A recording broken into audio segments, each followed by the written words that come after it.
आप सभी का स्वागत है अपने YouTube channel the geography centre में।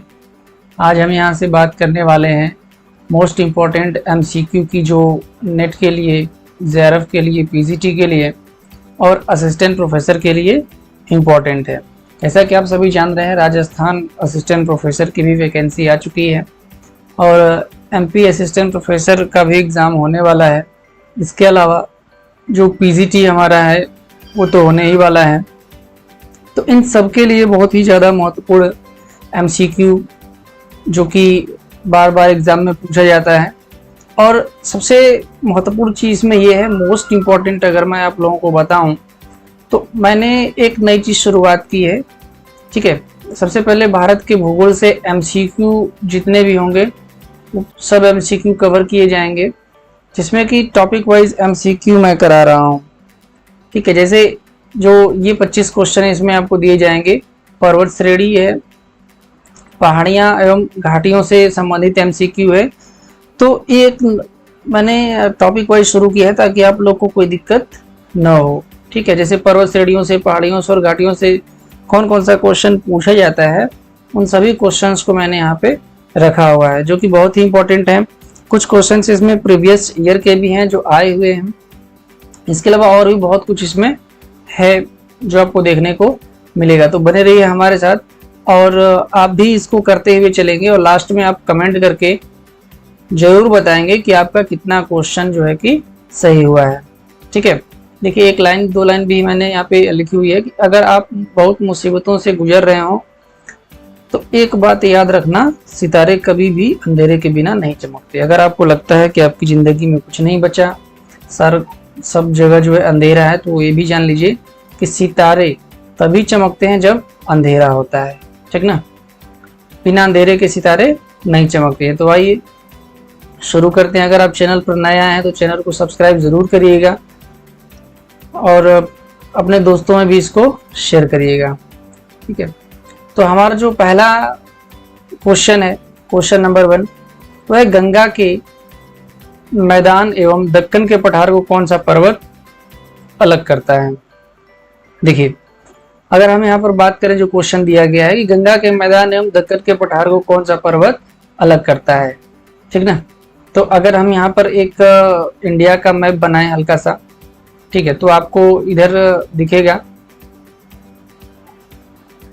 कि ये जो है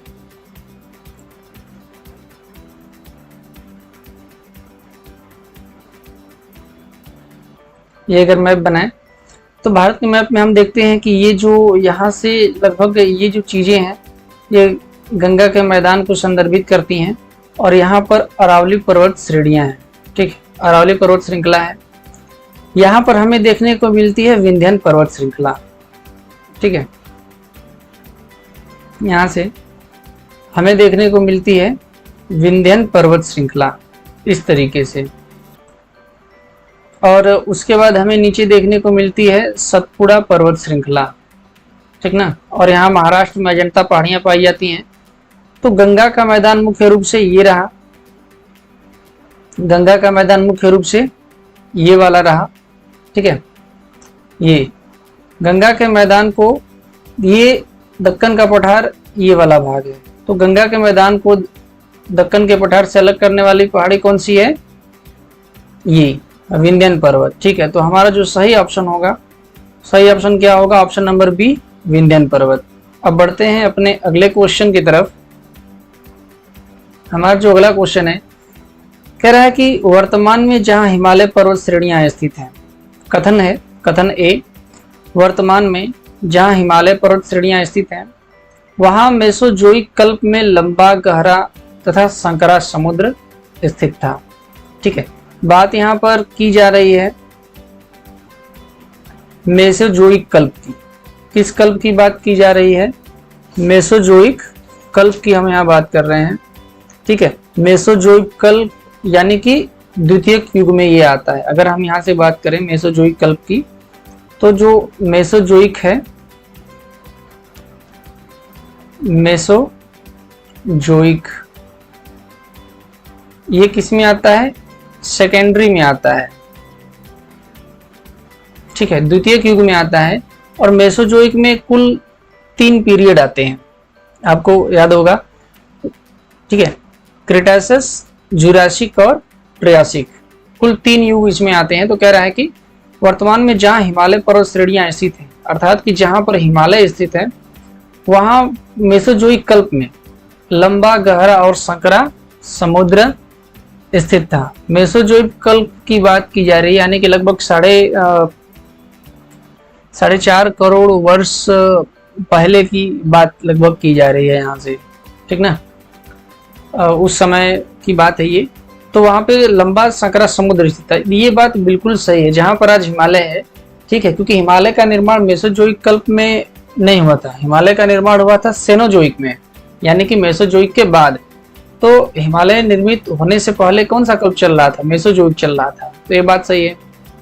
कारण इसका यहाँ पे दिया हुआ है कि समुद्रों में लंबे समय तक निरंतर निक्षेपण से मलबे की काफी मोटी परत जमा हो गई, जिसमें भू हलचलों के कारण वलन पड़ने से अल्पाइन मोड़दार पर्वतों का निर्माण हुआ है। ये भी बिल्कुल करेक्ट है, ठीक है। और देखिए, पर्वतों के निर्माण संबंधी व्याख्या मुख्य रूप से कोबर महोदय ने की है। ये भी याद रखिएगा, कोबर महोदय ने पर्वतों के निर्माण की व्याख्या दी है और उसमें उन्होंने ये कहा है कि निक्षेपित मलबे से ही मोड़दार पर्वतों का निर्माण होता है। तो कथन ए भी सही है और जो आर है इसका सही स्पष्टीकरण है। तो ऑप्शन नंबर ए इसमें जो है कि बिल्कुल करेक्ट होगा, ठीक है। तो ऑप्शन नंबर ए क्या है? बिल्कुल करेक्ट है। अब बढ़ते हैं अपने अगले क्वेश्चन की तरफ। अगला क्वेश्चन है, पश्चिम से पूर्व तक हिमालय की लंबाई लगभग कितनी है? ऑप्शन नंबर ए है 2300 किलोमीटर, ऑप्शन नंबर बी है 2400 किलोमीटर, ऑप्शन नंबर सी है 2500 किलोमीटर और ऑप्शन नंबर डी है 2750 किलोमीटर। तो हमारा इसमें से जो ऑप्शन है वो ऑप्शन नंबर सी करेक्ट है। हिमालय की लंबाई पश्चिम से पूर्व तक जो है कि 2500 किलोमीटर है। इसके बाद बढ़ते अपने अगले क्वेश्चन की तरफ। हमारा अगला क्वेश्चन है, हिमालय दिवस मनाया जाता है 9 जुलाई, 8 अगस्त, 9 सितंबर, 10 सितंबर। तो हमारा करेक्ट ऑप्शन होगा 9 सितंबर, ठीक है। उसके बाद बढ़ते हैं अगले क्वेश्चन की तरफ, जो 5वां क्वेश्चन है।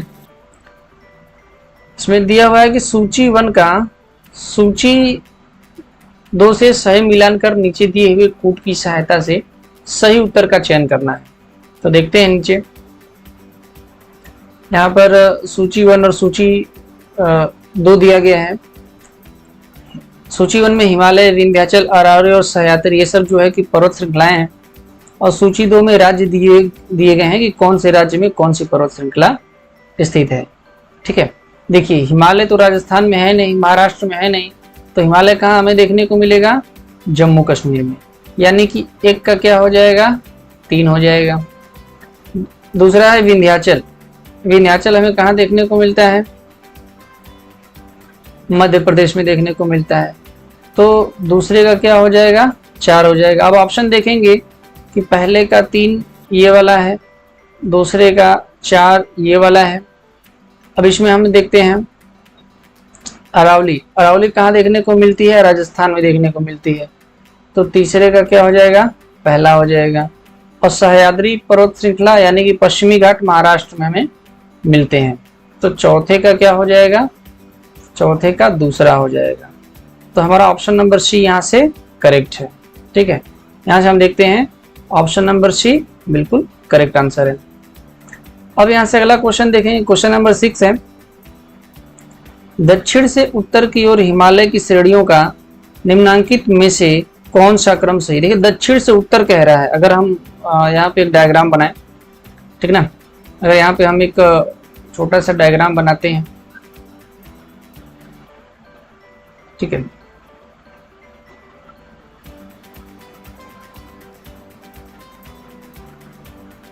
अगर यहाँ पे हम डायग्राम बनाते हैं छोटा सा, इसको थोड़ा सा रेज करते हुए, अगर डायग्राम बनाए यहाँ पे,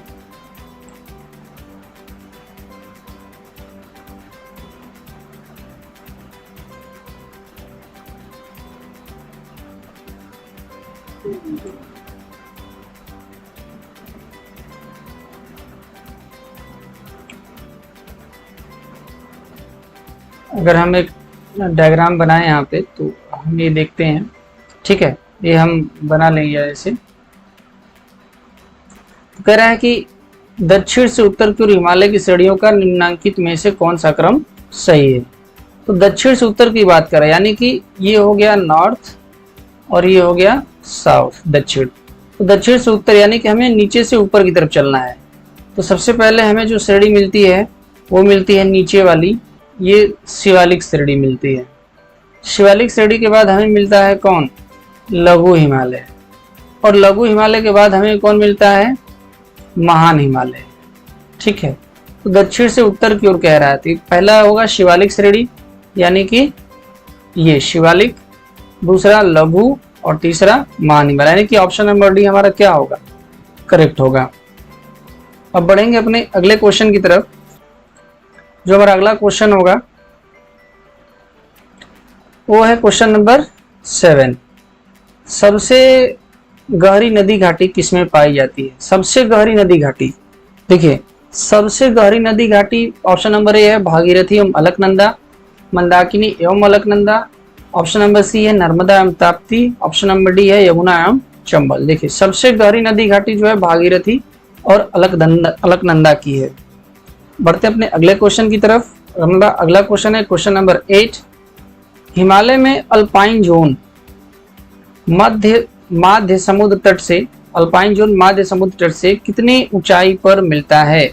देखिए हिमालय में जो अल्पाइन जोन है वो माध्य समुद्र तट से 3500 से 4500 मीटर, यानी कि ऑप्शन नंबर डी 3500 से 4500 मीटर की ऊंचाई पर मिलता है। तो हमारा ऑप्शन नंबर डी करेक्ट होगा। अब बढ़ते हैं अगले क्वेश्चन की तरफ। अगला क्वेश्चन है हिमालय पर्वत की उत्पत्ति किस काल में हुई थी। देखिए कह रहा है कि हिमालय पर्वत की उत्पत्ति, क्वेश्चन है किस काल में हुई थी। देखिए तो हिमालय पर्वत की उत्पत्ति, अभी इससे पहले क्वेश्चन आया था मेसोजोइक, तो मेसोजोइक के समय पे क्या था, मेसोजोइक के समय पे तो हिमालय का उत्पत्ति हुआ ही नहीं था। मेसोजोइक काल में क्या था, समुद्र ही था अभी वहां पे, ठीक ना, समुद्र था। और मेसोजोइक काल हमने आपको बताया कि सेकेंडरी था, सेकेंडरी युग था, ठीक है, यानी कि ये द्वितीयक युग था। तो द्वितीयक युग के बाद हिमालय की उत्पत्ति हुई, यानी कि टर्शियरी में, ठीक है, तृतीयक युग में। तो हमारा ऑप्शन नंबर सी क्या होगा, करेक्ट होगा। इसके बाद बात करते हैं क्वेश्चन नंबर 10 की।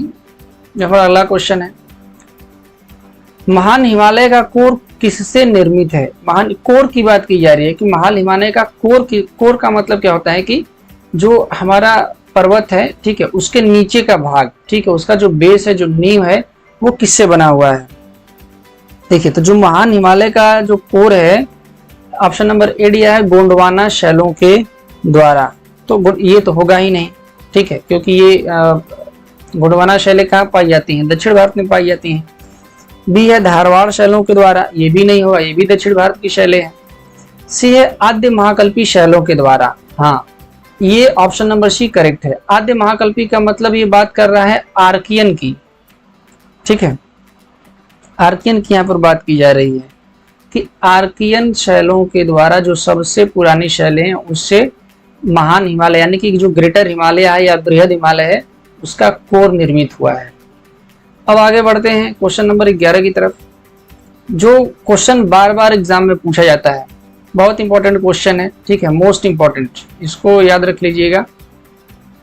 निम्न हिमालयी वृक्षों का उत्तर से दक्षिण की ओर सही क्रम चुनिए। देखिए जो हिमालय वृक्ष थे मुख्य रूप से, ठीक ना, उसको देख लेते हैं। ये हो गया महान हिमालय, अभी हम लोग जिसकी बात कर रहे थे।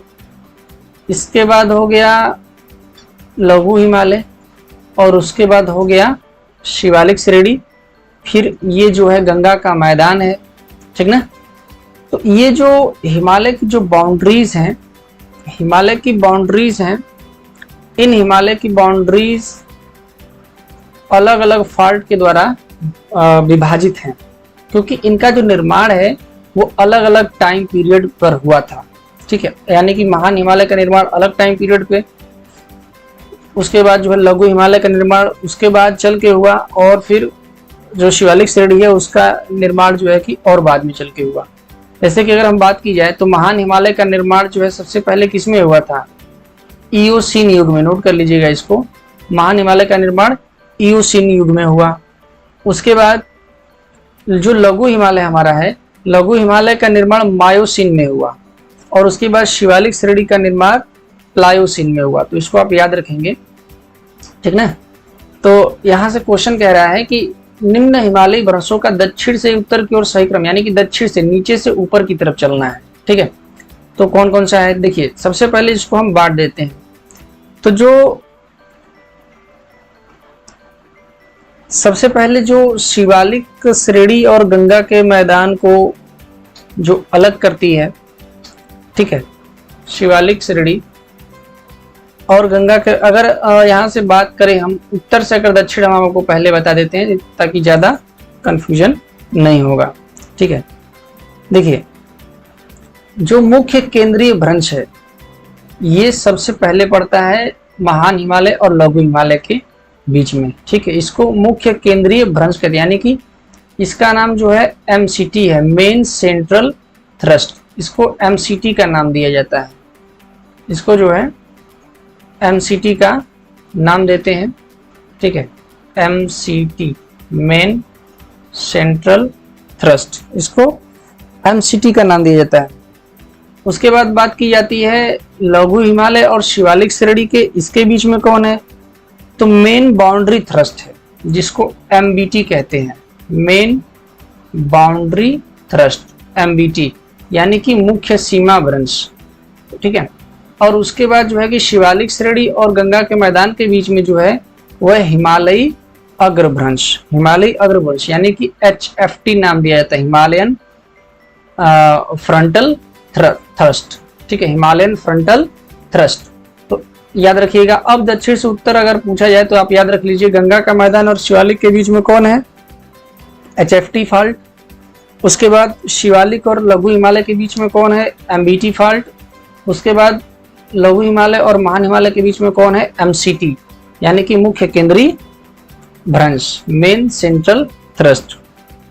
इसके अलावा यहाँ पर जो ट्रांस हिमालय है, ठीक है, ट्रांस हिमालय और महान हिमालय के बीच में भी थ्रस्ट पाई जाती है, जिसका नाम जो है कि ट्रांस हिमालयन फ्रंट है, THF। इसको भी इंपॉर्टेंट है, नोट कर लीजिएगा, कभी कभी एग्जाम में ये भी पूछता है कि ट्रांस हिमालय और इसके बीच में क्या। देखिए यहाँ पे ऑप्शन नंबर ए में ट्रांस हिमालय भ्रंश लिखा हुआ है, ठीक है।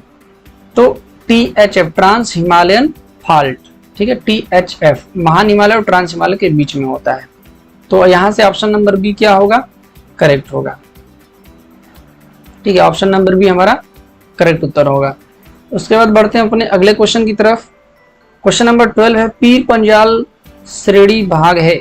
पीर पंजाल श्रेणी किसका भाग है? देखिए क्वेश्चन हमारा कह रहा है कि पीर पंजाल श्रेणी किसका भाग है। तो पीर पंजाल श्रेणी जो है हमारा, पीर पंजाल श्रेणी के बाद देखिए यहाँ पर कुछ चीजें दी गई हैं, जैसे ऑप्शन नंबर ए है ट्रांस हिमालय का, ठीक है। देखिए पीर पंजाल श्रेणी ट्रांस हिमालय, यानी कि जो ऊपर जो ये भारत का जो ये वाला इलाका है, ठीक है, इसमें जो हिमालय है ये जो है इसको ट्रांस हिमालय के नाम से हम ऊपर के इलाके को जानते हैं। तो इसमें पीर पंजाल श्रेणी है ही नहीं। बात करते हैं शिवालिक श्रेणी का, सबसे जो नीचे यहाँ पे दिया हुआ है, तो यहाँ पे तो होने का कोई चांस ही नहीं है। फिर ऑप्शन नंबर सी है लघु हिमालय का, ये करेक्ट ऑप्शन है, ठीक है, लघु हिमालय का। और महान हिमालय जो सबसे ऊपर वाले यहाँ थोड़ी है, ठीक ना। तो लघु हिमालय का भाग है कौन? पीर पंजाल श्रेणी।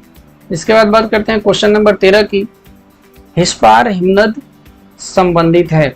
देखिए हिस्पार हिमनद पूछ रहा है कि हिस्पार हिमनद किससे संबंधित है। देखिए हिस्पार हिमनद जो है ट्रांस हिमालयन श्रेणी में है, यानी कि ये काराकोरम पर्वत से संबंधित है, ना कि महान हिमालय से, लघु हिमालय से, उप हिमालय से। उप हिमालय यानी कि शिवालिक श्रेणी को बोल रहा है, ठीक है। तो हिस्पार हिमनद किससे संबंधित है? काराकोरम पर्वत से, ठीक। और एक चीज और याद रखिए, इस जो हिमनद है, जो ग्लेशियर है, इसकी जो लंबाई है वो 61 किलोमीटर है। अच्छा हिमनद अब बता दें क्या होते हैं। हिमनद एक बहती हुई नदी होती है जिसका निर्माण किससे होता है? बर्फ से होता है, ठीक ना। इसके बाद बात करेंगे आगे। हाँ, एक चीज और यहाँ पर ध्यान दीजिएगा कि काराकोरम पर्वत पर ही सियाचिन, सासाइनी, बियाफो, बाल्टोरो और बातुरा, ये सब हिमनद जो है कि कौन कौन से नोट भी आप कर सकते हैं इसको यहाँ से। सियाचिन, ठीक, बयाफो, सासाइनी और बातुरा। बातुरा हिमनद भी इसी पे है। अब बढ़ते अपने अगले क्वेश्चन की तरफ। क्वेश्चन नंबर 14 है, निम्नलिखित में से कौन सा युग्म सही नहीं है? पहला है पंजाब हिमालय, सिंधु नदी। देखिए पंजाब हिमालय को नोट कर लीजिएगा यहाँ पर एक चीज, पंजाब हिमालय को कश्मीर हिमालय के नाम से भी जानते हैं। ठीक है, पंजाब हिमालय को कश्मीर हिमालय के नाम से भी जानते हैं। तो जो पंजाब हिमालय हमारा है वो सिंधु नदी और सतलज नदी के बीच में है। सिंधु और सतलज के बीच के हिमालय को क्या बोलते हैं? पंजाब हिमालय बोलते हैं। ठीक ना, तो ये मिलान क्या है? बिल्कुल करेक्ट है। उसके बाद है कुमाऊं हिमालय सतलज नदी। देखिए ये हो गई सिंधु और ये हो गया सतलज। ठीक है, और सिंधु और सतलज के बीच में जो हिमालय है वो है पंजाब। पंजाब के बाद पड़ता है कुमाऊं हिमालय। तो सतलज और काली नदी के बीच में है कुमाऊं हिमालय, तो ये भी ऑप्शन क्या है? करेक्ट है। और पंजाब कुमाऊं के बाद पड़ता है नेपाल हिमालय। तो काली और तीस्ता के बीच में, काली और तीस्ता के बीच में नेपाल हिमालय है, ये भी करेक्ट है। तीस्ता और ब्रह्मपुत्र के बीच में, यानी कि तीस्ता से शुरू होगा कौन? असम हिमालय, यानी कि ऑप्शन नंबर डी है ये इनकरेक्ट है। तो हमारा ऑप्शन नंबर डी क्या होगा? सही ऑप्शन होगा। ये क्या है? सुमेलित नहीं है, ये युग्म सही नहीं है। ठीक है, यहाँ क्या होना चाहिए था? यहाँ पर तीस्ता होना चाहिए था। अब बात करते हैं क्वेश्चन नंबर 15 की। हिमालय की धौलाधर श्रेणी फैली है। तो हिमालय की धौलाधर श्रेणी के बारे में पूछा जा रहा है। जम्मू कश्मीर में, हिमाचल प्रदेश में, उत्तर प्रदेश में, नेपाल में। देखिए नेपाल में तो है नहीं, उत्तर प्रदेश में है नहीं, जम्मू कश्मीर में भी नहीं है। धौलाधर श्रेणी हमारी कहाँ फैली है? हिमाचल प्रदेश में फैली है। उसके बाद बात करते हैं क्वेश्चन नंबर 16 की। दून घाटी कहाँ अवस्थित है? महान हिमालय में, शिवालिक हिमालय में, लघु हिमालय में, या इनमें से किसी में नहीं? देखिए जो हमारी दून घाटी है वो शिवालिक हिमालय में स्थित है। ठीक ना, देखिए दून क्या होता है? हिमालय और एक तो महान हिमालय में भी और शिवालिक हिमालय में भी कुछ जो है कि विस्तृत घाटियां पाई जाती हैं और बहुत ही सुंदर घाटियां होती हैं पर्वत श्रृंखलाओं के बीच में। ठीक ना, जिनको पश्चिम की तरफ में दून कहते हैं। पश्चिम साइड में ये पूरा हिमालय है, पश्चिम वाले भाग में क्या इसको बोलते हैं? दून के नाम से जानते हैं। ठीक ना, और अगर इसी का पूर्व वाला इलाका होता है तो इसको जो है दुआर के नाम से जानते हैं। ठीक ना, तो दून घाटी शिवालिक हिमालय में है। ये बात जो है कि याद रखिएगा। जैसे इसको दून कहते हैं, जैसे देहरादून हो गया, पटली दून हो गया, कोठरी दून हो गया। ठीक है, इनका विस्तार महान हिमालय तक और लघु हिमालय तक हो जाता है, लेकिन जो उपयुक्त ऑप्शन आपसे पूछेगा कि करेक्ट कौन सा है तो वो शिवालिक हिमालय में होगा। उसके बाद बढ़ते हैं क्वेश्चन नंबर 17 की तरफ। हिमालय के किस भाग में करेवा निक्षेप मिलता है? देखिए उत्तर पूर्व हिमालय, पूर्वी हिमालय, हिमाचल हिमालय या कश्मीर हिमालय। देखिए करेवा के जो निक्षेप हैं वो कश्मीर हिमालय में मिलते हैं। कश्मीर में जो झीलें हैं वहाँ झीलों का जो निक्षेप होता है उसको करेवा कहते हैं। और एक बात और आप ध्यान रखिएगा, करेवा जो होता है वो केसर की खेती के लिए बहुत उपयुक्त होता है। ठीक है, अब बढ़ते अपने अगले क्वेश्चन की तरफ। क्वेश्चन नंबर 18 है, प्रसिद्ध कश्मीर घाटी स्थित है। प्रसिद्ध कश्मीर घाटी स्थित है चिनाब घाटी में, महान हिमालय और पीर पंजाल श्रेणी के बीच, लघु हिमालय और शिवालिक के बीच, जोजिला और कारगिल के बीच। ये भी गलत है, ये भी गलत है। हमारा ऑप्शन नंबर बी इसमें सही होगा। महान हिमालय और पीर पंजाल श्रेणी, यानी कि ये जो महान हिमालय है और जो लघु हिमालय में पीर पंजाल श्रेणी पाई जाती है उसी के बीच में क्या है? कश्मीर घाटी स्थित है। अब बढ़ते अपने अगले क्वेश्चन की तरफ। हमारा अगला क्वेश्चन है क्वेश्चन नंबर 19। मैकाल पहाड़ियां वस्तुतः हैं। मैकाल पहाड़ियां क्या हैं? ब्रह्मसुत पर्वत, अवशिष्ट पहाड़ियां, वलित पर्वत और उत्थित पदार्थ के कगार। देखिए हमारा जो मैकाल पहाड़ियां हैं ये अवशिष्ट पहाड़ियां हैं, तो हमारे इसमें ऑप्शन नंबर बी क्या होगा? करेक्ट होगा। ठीक है, उसके बाद बढ़ते हैं अपने अगले क्वेश्चन की तरफ। ठीक है, और देखिए इसमें एक चीज और है, सिर्फ मैकाल ही नहीं और भी पहाड़ियां हैं जैसे विंध्याचल, अरावली, सतपुड़ा, पश्चिमी घाट, ठीक है, पारसनाथ, ये सब की सब क्या है? अवशिष्ट पर्वत हैं। ठीक ना।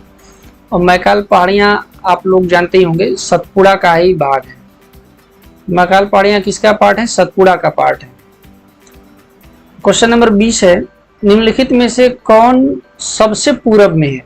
सबसे पूरब में पूछ रहा है कि निम्नलिखित में से कौन सबसे पूर्व में, यानी कि यहाँ से अगर हम एक डायग्राम बना लें, ठीक है, भारत दक्षिण भारत का डायग्राम ही हम बनाते हैं बस, ठीक ना। तो यहाँ से अगर हम इसकी बात करें तो सबसे पूरब में कह रहा है कि कौन है।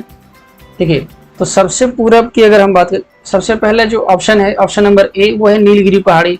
नीलगिरी पहाड़ी देखिए यहाँ पर है, ठीक ना, तो इसकी तो बात ही नहीं करना है, ये ऑप्शन ऐसे ही कट जाएगा। उसके बाद जो है कि बात करेंगे मैकाल श्रेणी की, तो मैकाल श्रेणी यहाँ पड़ती है, ठीक। उसके बाद महादेव पहाड़ियाँ हैं, तो महादेव पहाड़ियाँ जो है उसके बाद यहाँ पे है। फिर महादेव हो गया, मैकाल हो गया, फिर सातमाला पहाड़ियाँ जो है इधर। तो ये सबसे पूर्व में क्या है? मैकाल श्रेणी ही है। तो ऑप्शन नंबर बी क्या है? करेक्ट ऑप्शन होगा। मैकाल जो है कि हमने बताया है सतपुड़ा का ही पार्ट है, ठीक। तो ऐसे भी पूछ लेता है कि सबसे पूर्व में कौन है, पश्चिम में कौन है, ठीक ना। तो और इसके भारत का भूगोल पढ़ाते समय हमने बहुत अच्छे तरीके से पहाड़ियों को बताया हुआ है, आप उसको जा करके देख लीजिएगा। डिस्क्रिप्शन बॉक्स में इसका जो लिंक है वो लिंक भी हम दे देंगे उस वीडियो का, उस वीडियो को देख लीजिएगा। और देखने के बाद फिर एक बार जो है कि ये आप टेस्ट सीरीज दीजिएगा, देखिएगा फिर आपका कितना क्वेश्चन सही होता है। बढ़ते अपने अगले क्वेश्चन की तरफ। हमारा अगला क्वेश्चन है, निम्नलिखित में से किस पर्वत श्रृंखला ने संभवतः अपना वर्तमान स्वरूप उसी समय धारण किया जिस समय अरावली ने? यानी कि सीधे शब्दों में क्वेश्चन कर रहा है कि जिस समय अरावली बनी उस समय और कौन सा पर्वत श्रृंखला बना था। देखिए ऑप्शन नंबर ए है नागा पहाड़ी, ऑप्शन नंबर बी है कुनलुन पर्वत, ऑप्शन नंबर सी है नल्ला मलाई श्रृंखला और ऑप्शन नंबर डी है शिवालिक। तो इसमें से जो सही ऑप्शन है वो है ऑप्शन नंबर सी, नल्ला मल्ला जो श्रृंखला है, पर्वत श्रेणी है, वो अरावली के साथ ही, जिस समय अरावली का फॉर्मेशन हो रहा था उसी समय नल्ला मल्ला पहाड़ी भी बनी थी। इसके बाद बात करेंगे अपने अगले क्वेश्चन की। और अगला क्वेश्चन है, शिवराय पहाड़ियां स्थित हैं ऑप्शन नंबर ए कर्नाटक में, ऑप्शन नंबर बी केरल में, ऑप्शन नंबर सी महाराष्ट्र में और ऑप्शन नंबर डी तमिलनाडु में। तो हमारा ऑप्शन नंबर डी क्या है? करेक्ट ऑप्शन है। उसके बाद बढ़ते हैं अगले क्वेश्चन की तरफ। पश्चिमी घाट पूछ रहा है, पश्चिमी घाट है क्या है? पर्वत है, पहाड़ियां हैं, पठारों का कगार है या पठार है? देखिए तो ऑप्शन नंबर हमारा सी करेक्ट होगा। पश्चिमी घाट क्या है? पठारों का कगार है। कगार का मतलब होता है किनारा, ठीक ना। ये जो हमारे दक्षिण भारत में जो ये दक्कन का पठार हो गया और बाकी, तो ये क्या है? पश्चिमी घाट पठारों का कगार ही है, किनारा है, ठीक ना। उसके बाद बढ़ते अपने अगले क्वेश्चन की तरफ। क्वेश्चन नंबर 24 है, सूची 1 का सूची 2 से सही मिलान कर नीचे दिए हुए कोड की सहायता से सही उत्तर चयन कीजिए, ठीक है। तो मिलाना है, इस टाइप का क्वेश्चन भी आ जाता है मैच करने वाला, जो अभी हमने ऊपर एक क्वेश्चन आपको बताया भी है। देखिए कुमाऊं हिमालय की बात करेंगे तो कुमाऊं हिमालय सतलज और काली नदी के बीच में है, तो ऑप्शन नंबर ए का 4 हो जाएगा, ठीक है। तो ए वाले में देखेंगे सबसे नीचे क्या है? 4, तो सी ऑप्शन भी 4 है, डी ऑप्शन भी 4 है, यानी कि हमें और देखना पड़ेगा। नेपाल हिमालय किसके बीच में है? तो काली और तीस्ता के बीच में है। पंजाब हिमालय किसके बीच में है? सिंधु और सतलज के बीच में है। असम हिमालय किसमें है? तीस्ता और ब्रह्मपुत्र के बीच में है। इसमें एक और क्वेश्चन पूछा जाता है, कौन सा हिमालय सबसे लंबा है? तो नेपाल हिमालय जो है सबसे लंबा है इन चारों में से, ठीक ना। तो अब बात करते हैं आगे यहाँ पे, तो हमारा जो ऑप्शन होगा वो ऑप्शन नंबर, देखिए ए में अगर हम बात करेंगे तो ए का 4 हो गया, ठीक है। नेपाल हिमालय बी का 2 हो गया, पंजाब हिमालय सी का 1 हो गया, यानी कि ऑप्शन नंबर डी हमारा इसमें क्या है, करेक्ट ऑप्शन है। उसके बाद बात करते हैं अगले क्वेश्चन की। बेसाल्ट निर्मित तथा लावा प्रवाह से निर्मित पहाड़ियां हैं। बेसाल्ट निर्मित और लावा प्रवाह से निर्मित पहाड़ियां हैं, तो कौन सी पहाड़ियां बेसाल्ट से निर्मित है और लावा के प्रवाह से निर्मित है? तो ऑप्शन नंबर ए है इसमें गड़जात पहाड़ी, ऑप्शन नंबर बी है राजमहल पहाड़ी, ऑप्शन नंबर डी है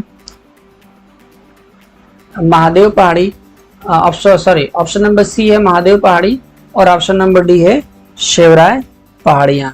ठीक है, तो देखिए इसमें जो हमारा जो करेक्ट ऑप्शन होगा इसको आप कमेंट करके बताइएगा कि इन चारों में से कौन सी पहाड़ी बेसाल्ट और लावा प्रवाह से निर्मित है। इसके अलावा अगर आप चैनल पे नए आए हैं तो इसको सब्सक्राइब जरूर करिएगा। ठीक है, और करेक्ट ऑप्शन के लिए आप बताइए कि कौन सा ऑप्शन करेक्ट है। देखिए मैं बता ही देता हूँ। देखिए गड़जात पहाड़ी, राजमहल पहाड़ी, महादेव पहाड़ी और शेवराय। शेवराय बिल्कुल भी नहीं है, महादेव भी नहीं है, गड़जात भी नहीं है। इसमें जो ऑप्शन नंबर बी है राजमहल पहाड़ी वो करेक्ट ऑप्शन है। ठीक ना। देखिए राजमहल पहाड़ी की विशेषता क्या है, झारखंड में जो छोटा नागपुर का पठार है, छोटा नागपुर का जो पठार है उसके सबसे पूरब में राजमहल पहाड़ी पड़ती है। ठीक है, और लगभग बहुत पहले ही जो है कि ज्वालामुखी उद्गार हुआ था यहाँ पर। ठीक ना, और इसी ज्वालामुखी उद्गार में हुए लावा प्रवाह के कारण जो है कि राजमहल पहाड़ी का निर्माण हुआ। ठीक है, एक चीज इसको डालमा लावा भी कहते हैं। ठीक है, राजमहल पहाड़ी जिस लावे से बनी उस लावे को डालमा लावा के नाम से भी जाना जाता है। ठीक है, तो इस बात को समझिएगा। और अगर कोई भी इसमें संदेह हो आपको तो कमेंट करके जरूर बताइएगा कि टेस्ट सीरीज कैसी लगी। ऐसे ही टॉपिक वाइज और भी टेस्ट सीरीज जो है हम आपके लिए बनाते रहेंगे। धन्यवाद।